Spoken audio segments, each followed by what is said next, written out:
And so the one-arm row is an absolute no for me, putting it number 1 on my list of the worst back exercises.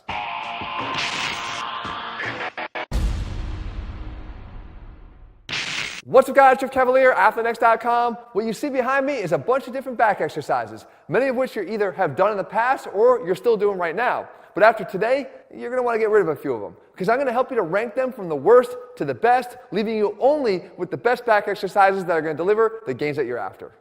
And so as we kick off this list here, it's important to first define the criteria that goes into the selection and the ranking of these back exercises. First and foremost, are these exercises capable of being progressively overloaded? And no, this list is not being populated by those that are the best strength building exercises, but we do know that strength leads to hypertrophy, which is the main focus of the list. Secondly, we know that the back has a lot of muscles in it. This particular episode here is going to focus on those that are doing the best job of helping you to build bigger lats. Future breakdowns in the series can focus on the other areas of the back, like the upper back and traps, or maybe even the lower back, but for here, we're really looking at the lats. And finally, guys, is the exercise safe? A lot of people will perform any exercise in the pursuit of gains, but here on this channel as a physical therapist, I have to consider safety. I'm going to build that into the selection criteria for every one of these exercises. And so now with the groundwork laid, it's time to start working from the bottom up, the worst category here, and I'm looking at my number 1 no, and it's a version of the row, it's the one-arm dumbbell row. You see, I don't dislike the unilateral aspect of the exercise, that's not it. But when you put one knee up on the bench as you do, this is actually introducing a stress to the groin that I've talked about in many videos before that I'm just not comfortable with, literally, as I've given myself 2 hernias from the exercise. You put an asymmetrical strain on the inguinal canal, which is oftentimes a weak spot for men as it is, which can oftentimes lead to the hernias that we don't want. The big thing about it, though, is we have better options that don't require us to have one knee up on the bench. We'll get back to that in a second, but for now, the one-arm row is an absolute no for me, putting it number 1 on my list of the worst back exercises. All right, so now making our way up through the worst exercises for your back, we have to look next to the lat pull-down. But no, not any version of the lat pull-down, but the behind-the-neck version of the lat pull-down, because where you pull to makes all the difference in the world. You see, this variation takes those elbows out of the scapular plane, the natural plane they prefer to move in, angled about 45 degrees forward, and flares them far too much out to the side. And what that does is it forces the shoulder into a lot of internal rotation. While those arms are up overhead, internal rotation with elevation can lead to impingement problems. Guys, do me a favor and put that bar in front of the body and put this exercise at the top of your list of ones to skip with the big red X. And so with that, I get to break out my blue marker now as we work our way up the rankings into the better category.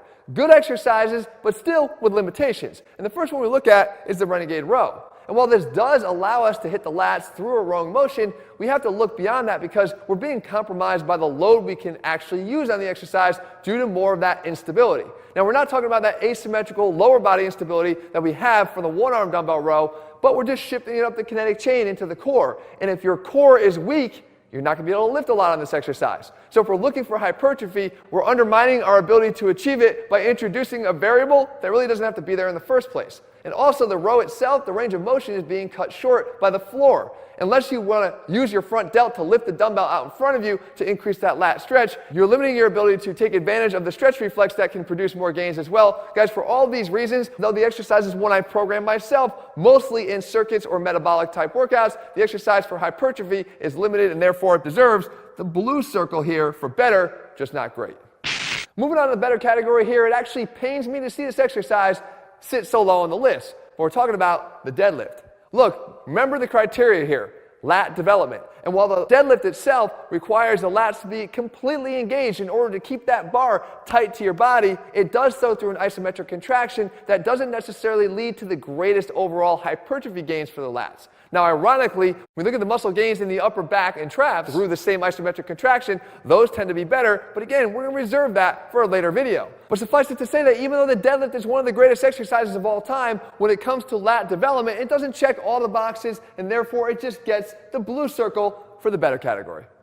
And next up here in the better category, we have another exercise like the deadlift that starts from the floor, but does a much better job of hitting the lats, but not without its drawbacks. We're talking about the Pendlay row. And here we have to look at the risk and reward of the exercise. Does the reward of pulling the bar through a greater range of motion off of the floor outweigh the risk of attempting to do so with a body not prepared to do that? You see, the slightest bit of hamstring inflexibility or a lack of lumbar extension mobility is going to compromise your ability to perform this safely. Even though we can better target the lats from this completely horizontal position, at what risk are we doing it? When we realize again that there's better options by simply shifting your torso slightly higher, I just can't make this exercise rise too far up the list, so therefore it's going to sit here in the better category only.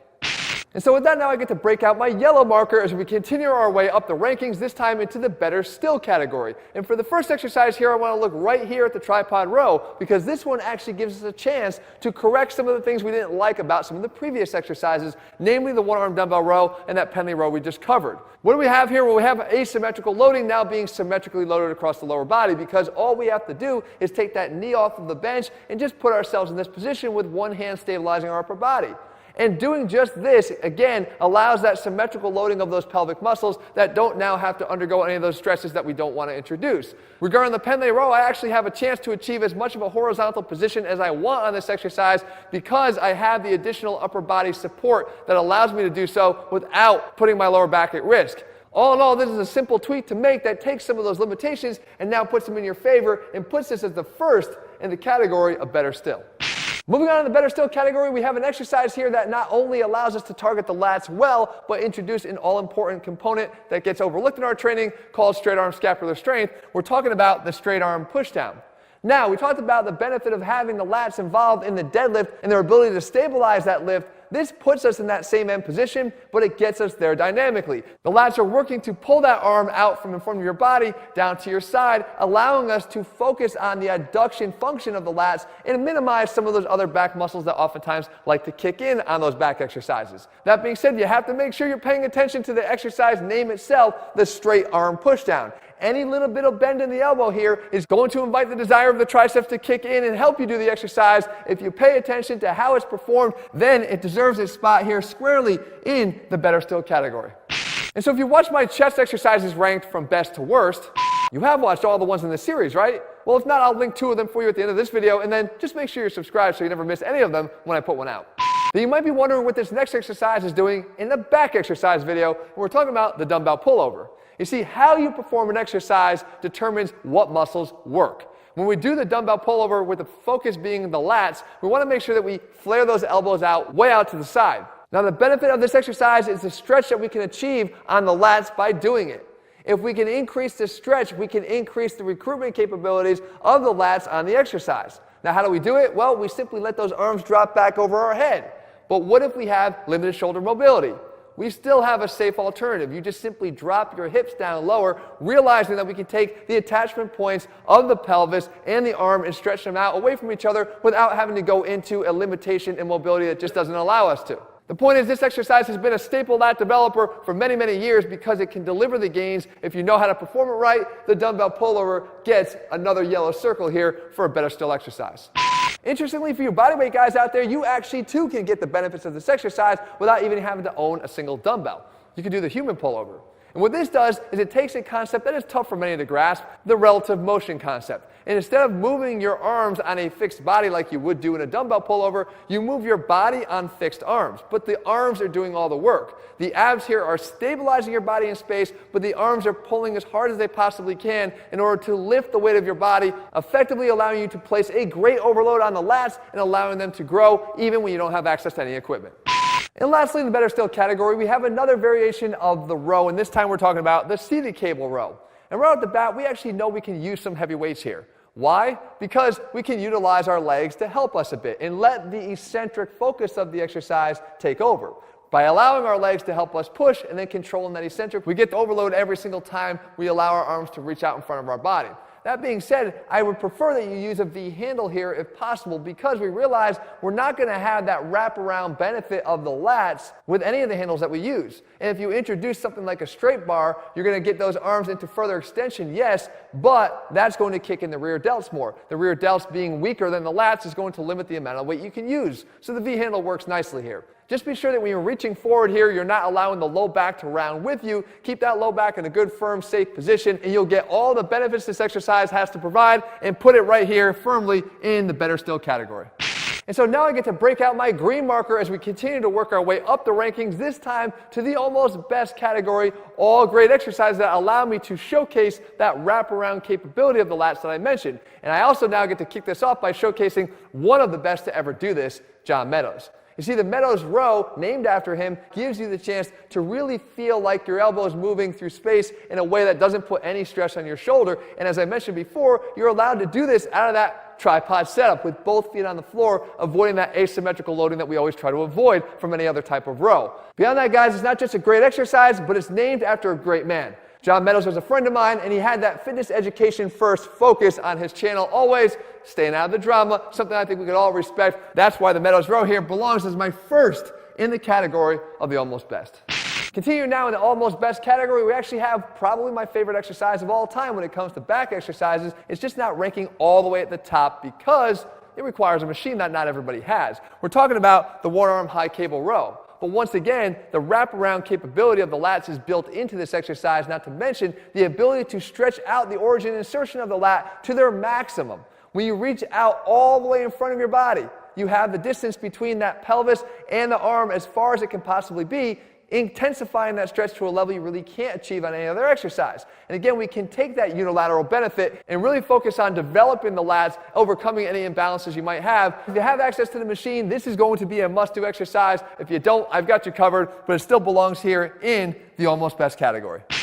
And so you might have been taken aback when I mentioned the lat pull down being in the worst category of back exercises. However, as always, how you do what you do matters. When we talk about doing the exercise properly, it makes the lat pull down rise all the way up to the top of the list, this time to the almost best category. You see, putting those elbows out in front of your body not only gives them a better mechanical advantage to ironically pull more, but it does so once again out of that safe position to allow you to do this for years to come. Not to mention the exercise is entirely scalable. With the simple shift of a weight pin in the stack, you can match not only the level of strength you have right now, but allow you to progressively load it to get to new strength levels, and with that, new gains. If you're interested in a little experimentation to see even better lat gains, then I invite you to try the rocking pull-down variation I've covered before. This gives us that chance once again to get that wraparound capability of the lats tied into the movement as well by simply pulling a little bit harder on one side of the bar than the other as you bring it down. Either way here, guys, the lat pull-down is a classic for a reason, and it belongs here squarely at the top in the almost best category. And wrapping up our exercises in the almost best category for back, we've got one here that ironically doesn't get its benefits from the wraparound function of the lats, but through its capability for overload and momentum to drive your gains. We're talking about the dead row. The opportunity to load this exercise up and then take advantage of the momentum the legs generate from below gives us a chance to experience a heavier eccentric on the way down. Not to mention, it's a great athletic exercise. It's an explosive movement, and dare I say, a fun one, that gives us a chance to learn how to move our bodies explosively through space from our feet to our fingertips. Guys, the dead row belongs here for me at the top of the top in the almost best category. All right, so I mentioned the top of the top, but only one can be at the top of the best when it comes to the best exercises for your back. Or is that two? You see, in this case, we've got two spots here, the weighted pull-up and the barbell row, that are going to share the top spot and earn that green star. See, we're talking about first the barbell row being the best option for building your back without the deficits we talked about, maybe with the Pendlay row. The barbell row gives you that option to maximally overload the lats while still having an eye towards the safety of the exercise. Now, if your low back is still something of concern, you could always do the exercise in a chest supported fashion, which is still going to give you all the benefits on the lats, but provide a little bit more support for those that need it. Now, talking about the vertical pulling exercise, guys, it's the weighted pull-up that wins for me. And again, you have to do both, so that's why we're linking them here. The weighted pull-up gives you the chance to add weight if able, so that you can overload the exercise once again. And the fact that the accessibility of the exercise is much higher than having to have access to a lat pull-down machine is going to make it my top choice when it comes to vertical pull movements. Guys, the back is a big place, but when you know how to navigate through the exercise options to leave you with only the ones that are going to deliver the best gains, well then, you're ahead of the game. If you're looking to see where other exercises rank for other muscle groups, then I want you to check out our chest exercises ranked video here and our tricep exercise ranked here. Guys, if you're looking for a complete program where we take only the best exercises and work them into a step-by-step plan, you can find them over at ATHLEAN-X.com. If you haven't done so, make sure you click subscribe and turn on notifications so you never miss a new video when we put one out. See you soon.